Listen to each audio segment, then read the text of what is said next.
나는 매일 밤 단 한 잔이면 괜찮다고 믿었습니다. 하지만 그 한 잔이 제 삶과 가족을 무너뜨릴 줄은 몰랐습니다. 정신건강의학과 의사로서 제 아버지가 알코올 중독으로 입원하시던 그날의 기억은 아직도 생생합니다. 그분은 평생 나는 괜찮다며 술을 끊지 못했습니다. 안녕하세요. 저는 정신건강의학과 전문의 김성훈입니다. 20년 넘게 알코올 의존, 우울증, 불면증 치료에 전념해왔고 단주를 결심한 수천 명의 환자들을 직접 만났습니다. 오늘 이 영상에서는 술을 끊는 것이 왜 그렇게 어려운지 그리고 어떻게 시작해야 하는지 말씀드리겠습니다. 술을 좋아하는 사람들은 일반적으로 의지로 끊을 수 있다. 난 중독은 아니야, 애주가야라고 말합니다. 하지만 술은 단순한 습관이 아닙니다. 술은 천천히 뇌를 바꿉니다. 여러분, 단주를 위한 설명에 앞서 한 가지 퀴즈를 드리겠습니다. 알코올은 뇌에 작용하는 약물의 일종으로 분류가 되는데요. 억제제일까요? 흥분제일까요? 잠시 고민해 보셨을까요? 정답은 중추신경억제제입니다. 용어가 어렵죠? 쉽게 설명드리면 술이 기분을 좋게 만드는 도파민 분비가 높아져서 흥분제라고 생각하기 쉽지만 실제는 뇌와 몸의 속도를 느리게 만드는 약이에요. 전두엽이 술로 잠깐 마비되면 우리가 해야 할 말과 하지 말아야 할 말 구분도 어려워지고 감정도 조절이 잘 안 됩니다. 일반적으로 많은 사람들은 술을 마시면 들뜬 기분과 행동, 평소와 다른 용기, 우울과 불안 등을 일시적으로 잠재워주고 때로는 불면증을 돕는 방법이라고 오해해서 중추신경 흥분제라고 생각하시는 분들이 많아요. 알고 보면 술은 중추신경 억제제입니다. 그 이유는 술을 마시지 않았을 때는 자신의 감정과 행동을 통제할 수 있는 전두엽 기능이 활성화되고 있는데 술을 마시면 상황을 판단하고 규범을 지키는 전두엽 기능을 억제하여 감정 및 행동을 충동적인 상태로 만드는 것입니다. 다시 한번 쉽게 정리하면 반복된 음주가 상황을 판단하고 결정하는 전두엽을 마비시켜 충동적으로 만듭니다.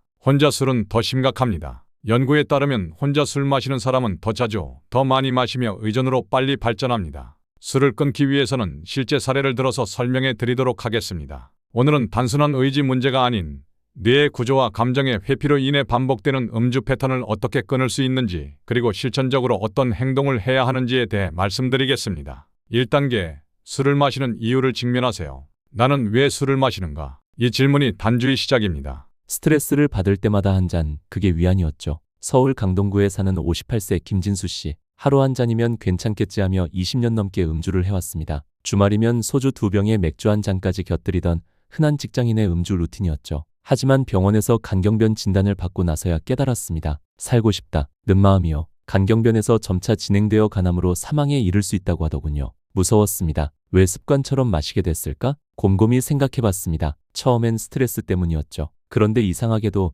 나중엔 별일 없어도 술을 마시고 있더라고요. 그래서 스트레스 해소를 위해 음주가 아닌 생수나 좋아하는 음료로 마시며 습관을 바꾸도록 노력했습니다. 또한 건강하게 스트레스를 풀고 건강도 챙기기 위해 저녁 식사 후에는 반드시 집 앞에 나가 걷기 운동을 시작하게 되었습니다. 김진수 씨는 스트레스 해소, 불안 때문에 술을 마셨다고 고백합니다. 기분이 좋을 때도 마시고 나쁠 때도 마셨습니다. 술은 그의 감정 방어막이었습니다. 여러분들도 이런 경험 있지 않으셨어요? 단주를 하고 싶은 마음, 억지로 참는 금주는 오래가지 않습니다. 이유를 정확히 파악하는 것이 회복의 첫 단추가 됩니다. 2단계, 전문가와 함께 시작하라. 단주는 의지만으로 어려운 이유는 술에 익숙해진 뇌에서는 강력한 갈망감이 생기기 때문입니다. 이러한 갈망감이 스스로의 의지만으로 해결하기 어렵기 때문에 다양한 음주 문제를 보이고 있음에도 반복적으로 술을 찾습니다. 경기도에 사는 52세 박정호님은 주 5회 술을 마시며 감정 기복이 심해졌고 충동적 행동으로 가족과의 갈등이 잦아졌습니다. 폭음 후 기억이 끊기는 일이 반복되었고 결국 충동적인 폭언과 자해 시도로 응급실에 실려가 정신과 입원 치료를 받게 되었습니다.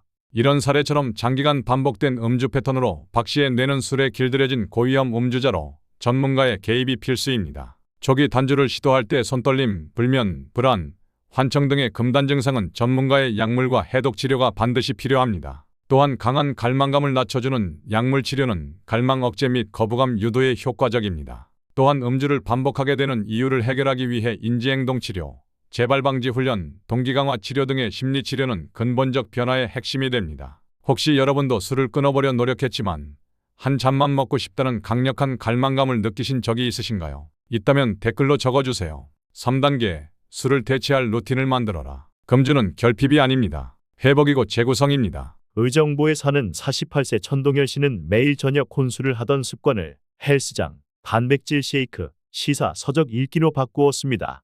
이렇게 루틴을 바꾸기까지는 많은 노력과 어려움이 닥쳐왔지만 단주에 도움이 되는 방법을 시도하며 나만의 방법을 찾았습니다.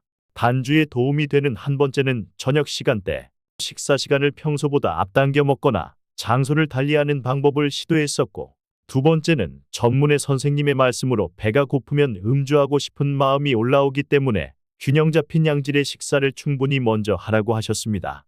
세 번째는 평소 술을 마실 때 자주 먹던 음식은 안주라고 인식해 다시 술을 먹고 싶은 생각을 부른다며 평소 먹던 음식의 종류를 바꿔봤습니다. 이 방법으로 술을 대체할 수 있는 루틴을 만들 수 있었고 지금은 3년간 단주 생활을 유지하고 있습니다. 뇌가 새로운 보상 루틴을 학습하면 음주 충동은 자연스럽게 감소합니다. 술을 제거한다고 생각하기보단 현재 더 나은 보상 습관으로 대체하는 것입니다. 천안에 사는 58세 이현미 씨는 스트레스를 받을 때마다 술을 찾았지만 그날 이후 제 인생은 달라졌습니다. 상담과 일기, 대화, 산책 등으로 감정을 건강하게 표현하는 법을 익히며 감정 정화 루틴을 만들어갔습니다. 저는 술을 끊으라고 하니까 초반에는 가슴이 턱 막히고 내 삶이 무너지는 것 같은 느낌이 들었습니다. 그래서 며칠 술을 단주했다가 다시 마시기를 여러 회 반복했는데 가장 중요한 마음은 오늘 하루만 먹지 말아보자 라는 마음이더라고요. 이게 하루 이틀 쌓이다 보니 점차 술과 헤어지게 되었습니다. 처음부터 부담 갖지 말고 오늘만 단 하루만 먹지 말아보자. 생각해 보십시오. 건강과 함께 충분히 단주할 수 있으실 거라고 믿습니다. 수원에 사는 금주 4년차 박동훈 씨는 매일 아침 이렇게 되냅니다. 나는 술로 죽을 수도 있었던 사람이다. 지금 나는 다시 태어난 사람이다. 저는 예전처럼 술을 마셨으면 이미 이 세상에 없었을지도 몰라요. 정말 많은 좌절과 어려움, 피나는 노력을 했어요. 쉽게 고쳐지진 않더라고요. 그래서 일상생활에서 잊지 않으려고 냉장고, 핸드폰, 차량 등의 단주를 위한 문구를 작성했어요. 그러면서 되뇌이고 또 되뇌이면서 머리에 각인되도록 노력하고 주변 사람들에게 도움도 요청하며 견뎠어요. 처음에는 제가 술을 마시려고 하면 가족들에게 말려달라고 했는데 막상 가족들이 적극적으로 도우니까 더 화가 나더라고요. 그래서 내 목소리를 녹음하고 매일 나만의 약속을 들으며 다짐했죠. 지금 생각하면 가족들의 도움도 컸었네요. 단주는 단순히 결심이 아닌 매일 다시 새로 하는 선택이 행동으로 쌓이며 건강을 되찾은 경험담이었습니다. 술은 감정을 마비시킬 뿐 내면의 문제와 감정을 치료하지 못합니다. 감정의 원인을 직면하고 루틴을 바꾸며 전문가 도움을 받는다면 누구든 단주할 수 있습니다. 구독과 좋아요는 당신의 단주 여정을 함께 응원합니다.